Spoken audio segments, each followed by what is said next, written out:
Саламатсыздар ма? Мен Қазақстан Республикасы Ақтөбе қаласынан келіп отырмыз.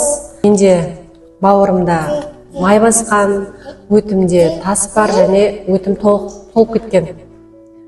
Сонымен келдік, осында қазір жағдайым жақсы, мұнда жақсы қарайды. Медбикелер, докторлардың барлықтары жылы қабақпен қарсы алады сіздерді. Наманган шаһарына, Райхана шифаға қорықпай келе берулеріңізге болады. Өкінбейсіздер, жазылып жақсы шығасыздар. Мен қызымды да алып келдім. Қызымда да тоже аллергия болды, и сосын ода сахар көтеріліп кеткен болды. Қазір жағдайы жақсы, жеңілдік бар, Аллаға шүкір. Рахмет айтам осы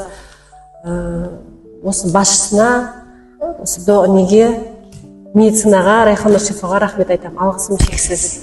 Көп рахмет. Өзімде аллергия бар, дәрілерге аллергия бар менде. Мұнда қорықпай келіп, медицинадан қорқатын едім өзім негізі, дәрілерге аллергия болғасын.